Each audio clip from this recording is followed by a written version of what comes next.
Dans cette vidéo, nous allons explorer les 10 principales causes pour lesquelles le compresseur d'un réfrigérateur s'allume mais s'éteint rapidement, empêchant l'appareil de fonctionner correctement.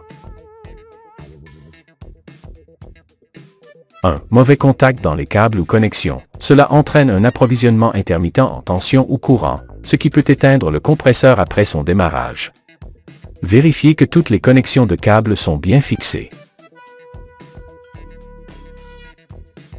2. Vérifiez la tension du réseau externe. Si elle est inférieure à la normale, cela peut entraîner un pic de courant excessif, activant le thermique et éteignant le compresseur pour le protéger.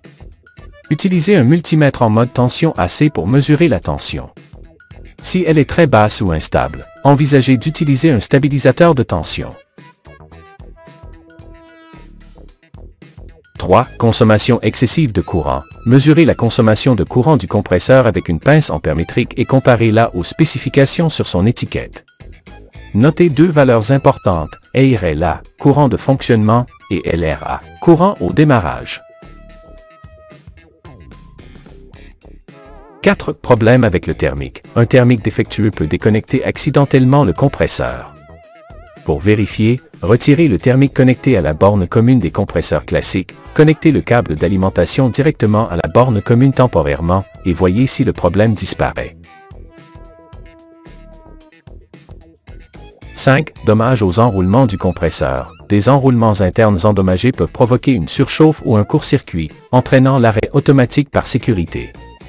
Sur un compresseur classique, mesurez la résistance entre les bornes. Toutes les valeurs doivent être différentes de 0 et non infinies.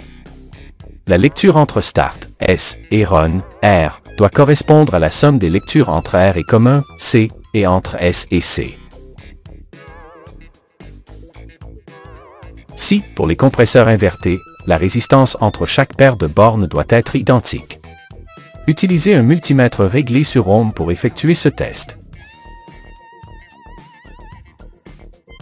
7. Dommages mécaniques dans le compresseur. Des problèmes comme la défaillance des roulements peuvent bloquer le compresseur, augmentant la consommation de courant et provoquant un arrêt rapide pour protection. 8. Condensateur de démarrage défectueux. Le condensateur aide les compresseurs non invertés à démarrer et à maintenir le courant. Un condensateur défectueux peut entraîner l'arrêt du compresseur peu après le démarrage. 9. Problème avec le relais de démarrage. Le relais permet au compresseur non inverté de démarrer. S'il est défectueux, le compresseur peut s'éteindre rapidement, car il ne reçoit pas assez d'énergie pour fonctionner en continu. 10. Pour les compresseurs invertés, une défaillance du module de puissance intelligent, situé dans la carte électronique de commande, peut provoquer une consommation excessive de courant, forçant le système électronique à éteindre rapidement le compresseur pour des raisons de sécurité.